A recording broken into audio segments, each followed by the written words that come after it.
Hello, and welcome to another episode of Morgan's Pop Talks, breaking down the latest in reality TV and pop culture.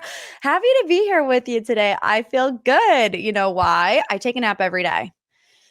Every day, and sometimes, more often than not, I slip into the nap coma, but I'm trying something different this week because I'm just chronically exhausted. It is what it is. So I was talking to David about it, and he's like, your average sleep cycle, he's getting all analytical about it. It's 30 minutes. You shouldn't be longer than 30 minutes. But me, I can never fall asleep. It takes me like anywhere between 15 minutes to an hour sometimes to fall asleep. 50 minutes has been the key to my happiness in life. Listen to me. I'm beaming. I'm glowing. I'm chock full of energy. Took a 50-minute nap today. Turned out to be like, 35, 40 minutes. Woke up. I did have a cup of coffee after I woke up. So maybe that's also helping a little bit. I just feel confident. So confident that I have a side part today, which I told you last week, you can watch on YouTube at Morgan's Pop Talk. So don't roast me in the comments. I'm like shaking my head trying to figure out what's going on with the hair. I haven't brushed my hair in like 3 days. Didn't blow dry it. So it's looking crazy. Let's see how that looks. I don't know. I'm self-conscious, because these clips go on the internet. No, I'm not done with my word vomit. I have a couple more things to get to. It's BravoCon ticket week. The Hunger Games. May the odds be ever in your favor because your girl is stressed. Okay. I've only been to one other BravoCon last year in New York City. When I tell you tickets sold out like that, they did. So if you're going to BravoCon, if you're going to try to get tickets this week, I'm with you. My thoughts and prayers are with you. Channel your thoughts and prayers towards me that I get the tickets that I want. I've had some people asking me which ones to get. I don't know. I'm going to be straight up honest with you. I don't know, because last year they had 3 ticket tiers. They had the general admission, the VIP, and then the SVIP. I got the VIP ticket last year. Wasn't really worth it, to be completely honest with you. But they did away with the middle tier ticket. So I don't know. I am going to try to get the more expensive ticket this year, the VIP, which is $1,200. So please don't stop listening to my podcast. Otherwise, I won't be able to afford to go to BravoCon. But also, David wants to go to BravoCon with me. You guys, this is how I know that David is the one. When I was talking to him about going to BravoCon, he was like, "Yes, I want to go. I'll shoot all your content for you." What? Is he not the most perfect baby angel that has ever walked the planet? My ex-boyfriends would have been like, this is stupid. And David is like, I will be your personal videographer for the weekend. It's true love, baby. It's true love. I thought that this podcast episode was going to be light. And then I wrote 8 pages of notes. So buckle up, baby. It was divorce week in Hollywood. We're going to get all into it. But first, the pop 3. These were the 3 biggest headlines in reality TV and pop culture. Let's start with Erika Jayne. Meeting with alleged, because we have to say that, victims of Tom Girardi this week. So it's been a while since we've done a Girardi Files update. Obviously, in 2020 and in 2021, it was the hot topic of conversation, but it's since died down. I mean, it's been 3 years of this. We also were in quarantine when this was happening. So, we just had nothing else better to do. But I first came across this story on Instagram. Our girl Kiki from the Talk of Shame, love her. If you don't follow her, follow her. She's great. She went to this event that Erika Jayne was at. And the caption intrigued me because, of course I see the video of them all posing and hugging and whatever.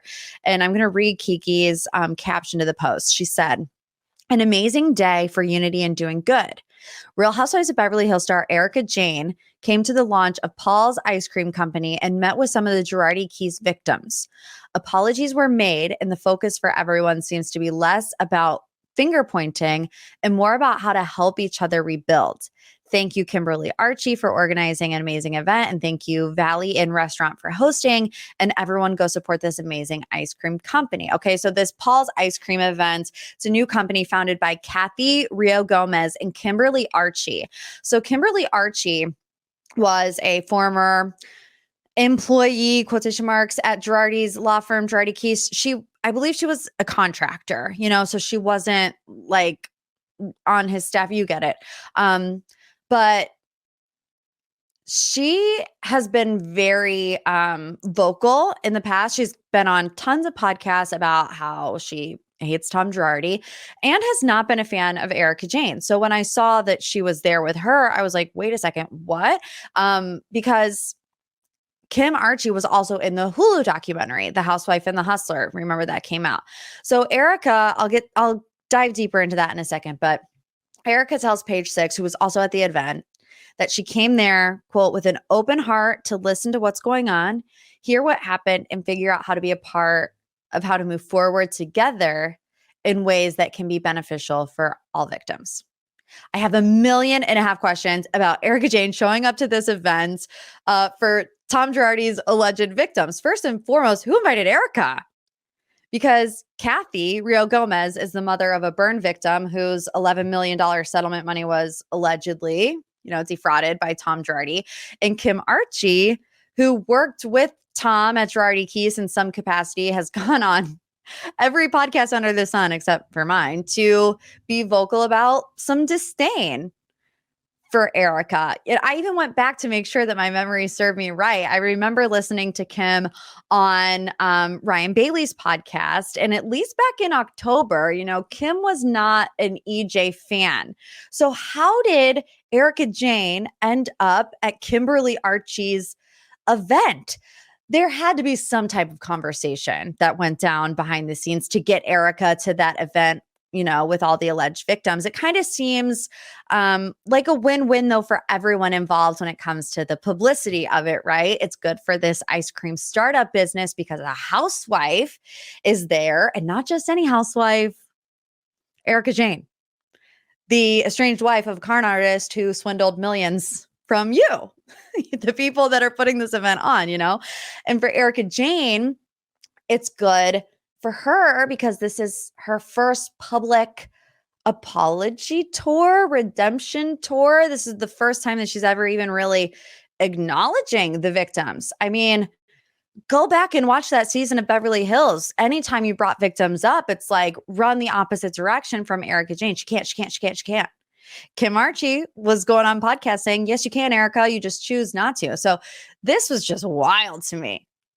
I would love to hear some BTS about what went down at that event. I get a little sketchy vibes from it, if I'm being completely honest with you. But anyways, let's move on to headline number 2. Jordyn Woods and Kylie Jenner seen buddying up, just grabbing sushi, on a Saturday evening, as former BFFs do. So if you missed it, who missed it?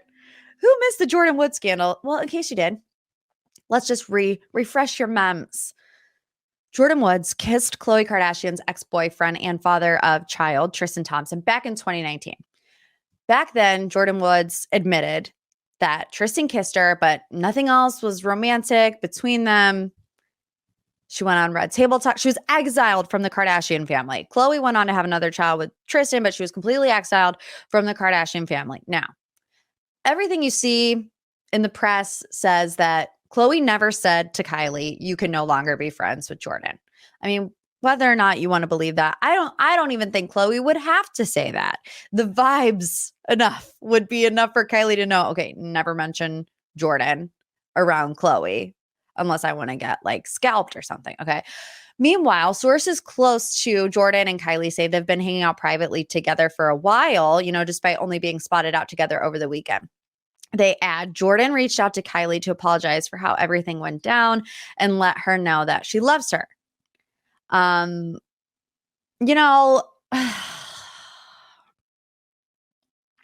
It's so disappointing, isn't it? Because if Kendall and Kylie really wanted to keep the Kardashian TV legacy alive, they so easily could. They could carry that show on their back, and they choose not to. Kylie reuniting with Jordyn Woods, Kendall and her NBA starting 5 lineup, Kylie dating Timothée Chalamet, the Astro World tragedy and the after effects.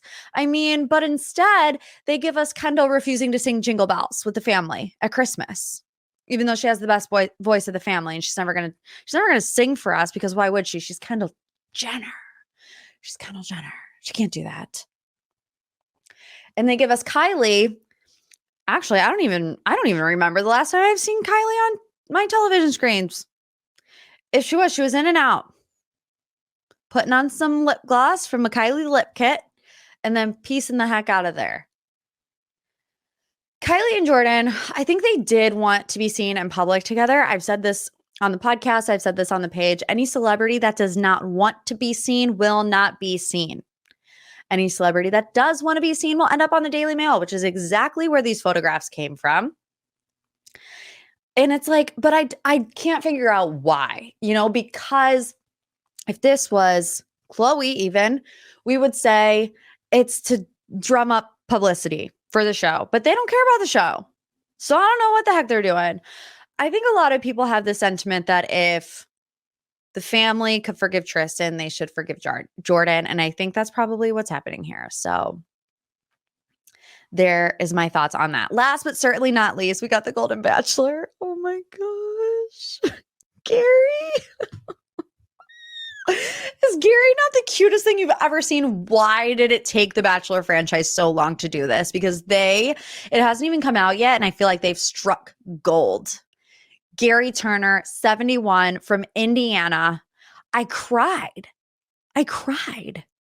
when I saw the promo. I teared up at Gary. It's never too late to fall in love again. Are you kidding me with that? That's the slogan. The slogan for the regular season of The Bachelor is here for the wrong reasons. This is it's never too late to fall in love again. Stop.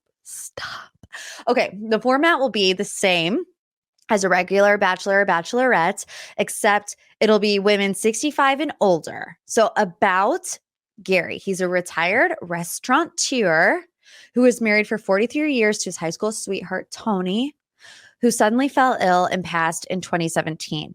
He has 2 daughters and 2 granddaughters. Daughters are the ones, I believe, that encouraged him to do it, maybe even applied for him on the show.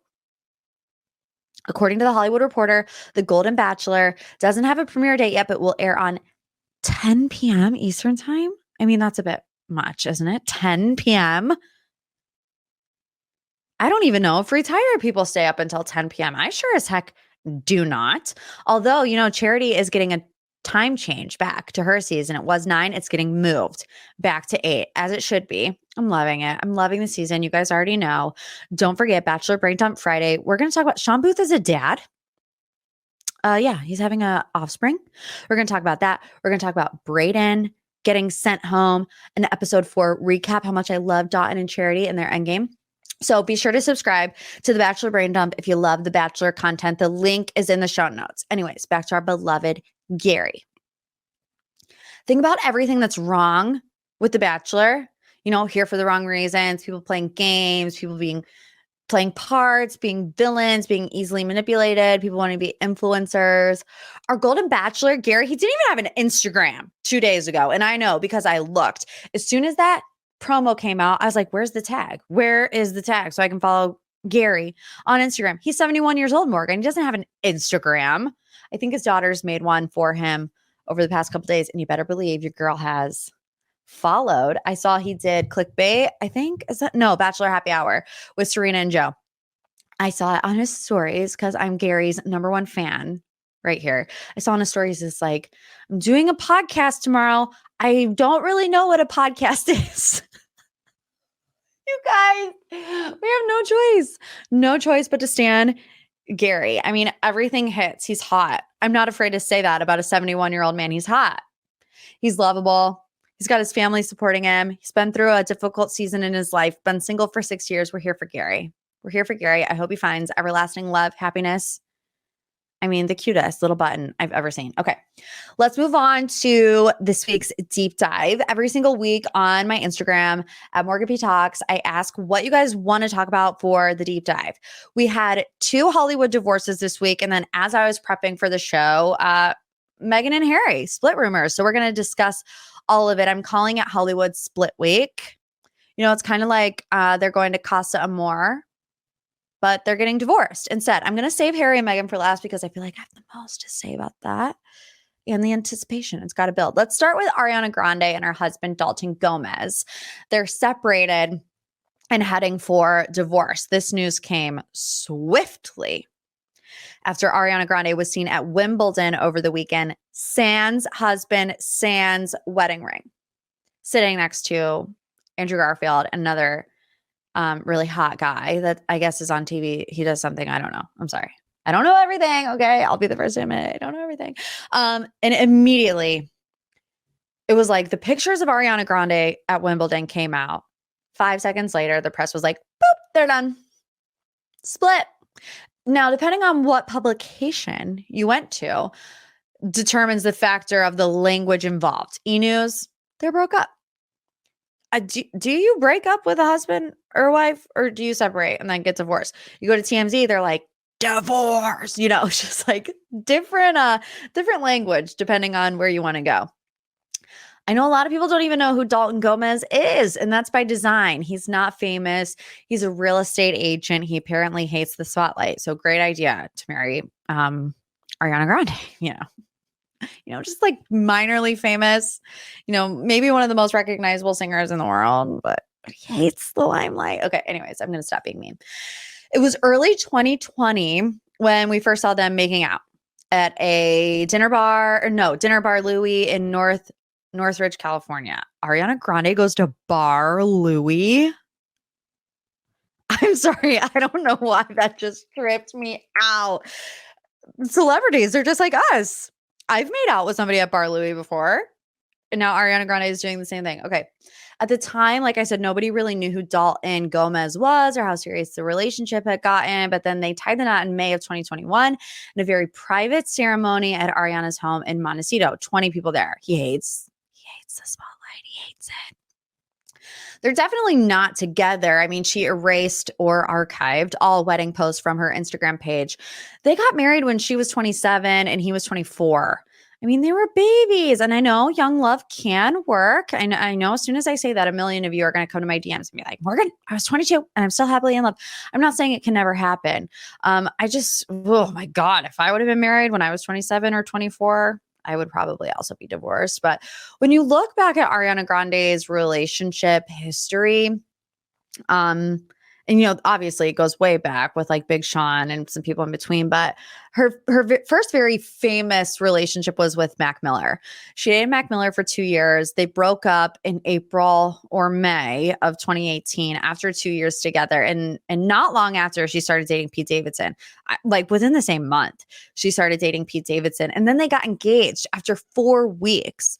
So no stranger to like really moving quickly. Obviously we know tragic story when it comes to Mac Miller, overdoses and dies. I think no matter what her relationship was with Mac Miller at that current time, that is going to affect you drastically. I mean, not long after that, she broke up with Pete, or she and Pete broke up. We don't know like what specifically the reason was about. It could be because they moved too fast. Obviously she's grieving the loss of someone that she really loved. And then after that, she wasn't linked to anyone for like a year. She briefly dates this guy named Mikey Foster for like 2 minutes. And then she starts dating Dalton Gomez in 2020 and they get married. Yeah, my initial thought going into it before I looked up her relationship timeline is that it seems as though, how do I want to say this? It's not that she finds purpose in these relationships.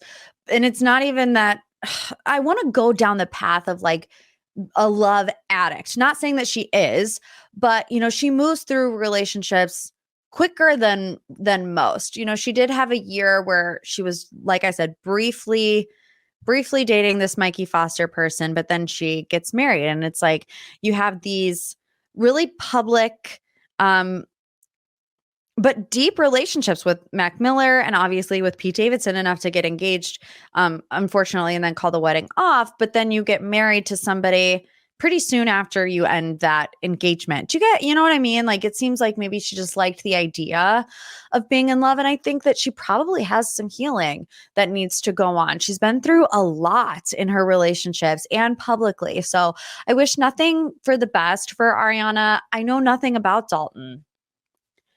It sounds like your 4th grade crush that you would pass notes to. Do you like me? Yes or no? Dalton Gomez, in like Mr. Greg's science class.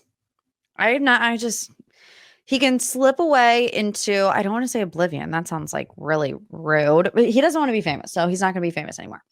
Second, Sofia Vergara, divorced. People had their radars up a week ago when her fiance Joe posted, "Happy birthday, Sophia." And that was it. It's always the birthday post, isn't it? PTSD from Kylie and Mauricio's birthday post. I swear. It's like, that's the way the celebrities let us know without like coming out and say, hey, we're separated or getting divorced. But the couple told Page Six in a statement, "A tale as old as time. We've made the difficult decision to divorce. As two people that love and care for one another very much, we politely ask for respect of our privacy at this time as we navigate this new phase of our lives." Like, do they just copy and paste this statement from every single celebrity ever? A source added that Sophia and Joe have been growing apart for a while now. They're taking some distance from each other to contemplate their future. Meanwhile, Sophia is in Italy celebrating her 51st birthday. Her friends are commenting under her post like, "This is what 51 and hot and single looks like." So like, they're done. Like, there's no question about it. She was there without her wedding ring. There's this narrative floating around out there. And like I said, I mean, I didn't say it, but I've been thinking it. I don't know how true or false this is, but that Sophia and Joe, that their divorce may be linked to Joe being sober. So, source for the Daily Mail says that he was actually warned about getting into a relationship with someone who wasn't actively sober. He's been sober for 21 years and counting. The source says, of course, the fact that Sophia is not sober had an impact on their marriage. He did not think that he was going to change her, but he also didn't think about the implications this could have on their marriage. Despite Sophia reportedly being supportive of his sobriety, sobriety experts say that relationships between a sober person and someone who drinks can face challenges.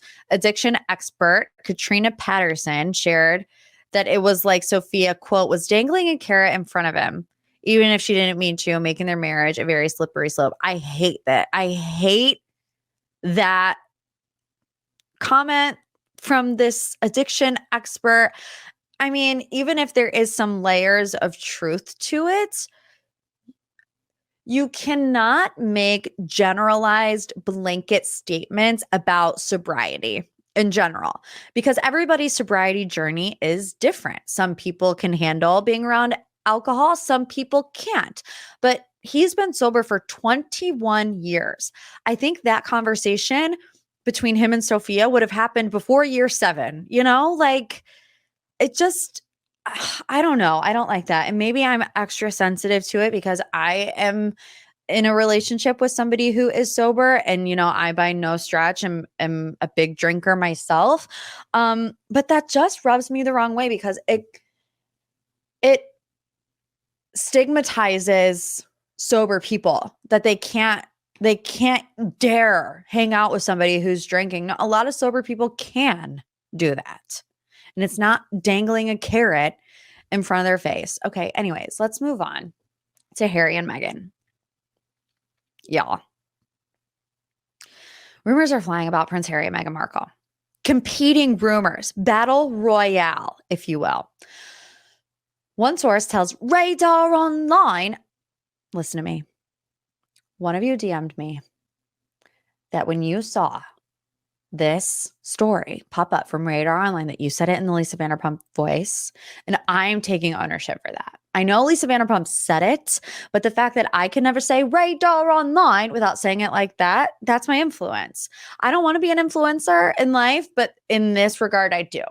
So you're welcome. Anyways, Radar Online said that they're taking time apart, that Prince Harry wants to find himself and rebuild their bond. Another source told Dumois that they had sold their mansion in Montecito and that Harry is living in another space. Another insider is defending the couple, saying it's not true. It's literally made up. We're going to explore all angles, baby, because that's what we do. With this Harry and Meghan trouble in paradise rumor, first, you can't believe everything you read on the internet. We know that, right? News outlets have to get little folks like us clicking the page. How do they do that? They put Harry and Meghan in the title. And like, it's bound to get some clicks. That's my first thought. My second thought, though, is that to believe Harry and Meghan live in this fairy tale love bubble with no problems in the world and it's all rainbows and butterflies would also be really naive to believe. They've had major issues publicly with their extended families. They've had issues with the press. They've now been dropped by Spotify. I don't care how happy and in love you are when you have all these external forces with this huge publicity pressure that's going to have an effect on you and in turn have an effect on how you are as a partner, especially when 90% of the public scrutiny and drama that surround you is dependent on whether or not you are in a romantic relationship with each other.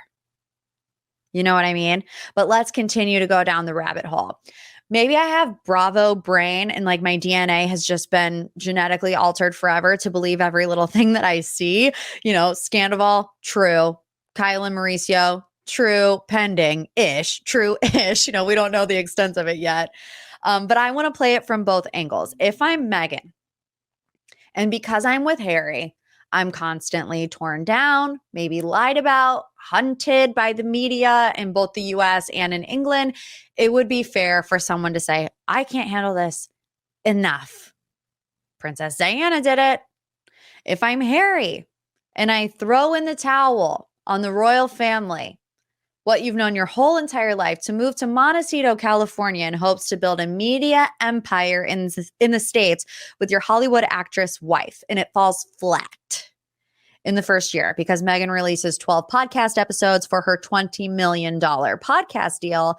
And not only does it fail, because of its failure, she now has the reputation of being hard to work with, and brands automatically put her at arm's length. Now, I'm not saying that either of these scenarios are true. I'm just saying that those two narratives exist.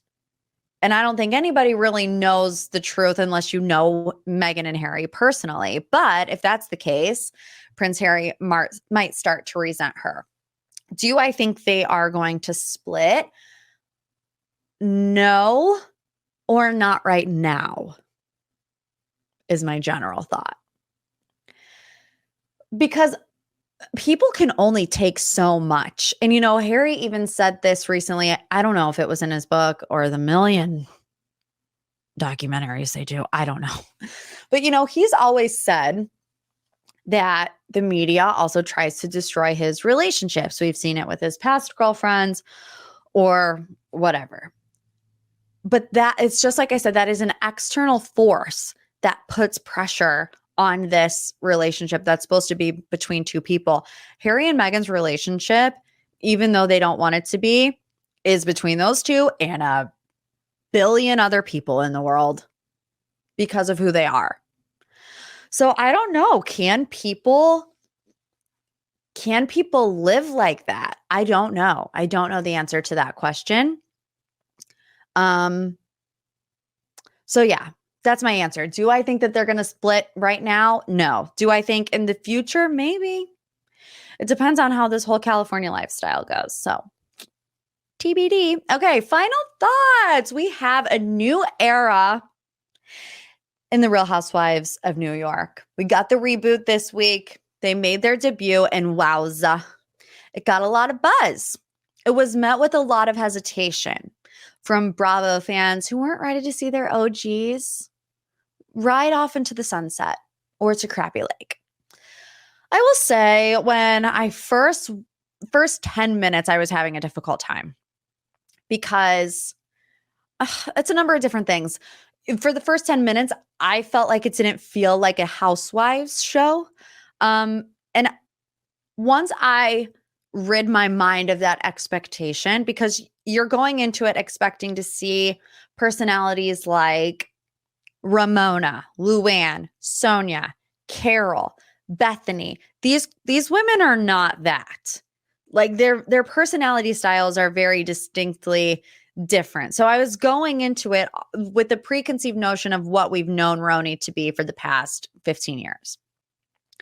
Once I let go of that expectation, I found myself enjoying it more and being able to connect with the cast more. I think for this first episode, Bravo did a really great job of explaining who these people are. That is a major complaint of mine in any new show. If you remember, I felt this way during Martha's Vineyard, where I liked the premise of the show, but the cast was so huge.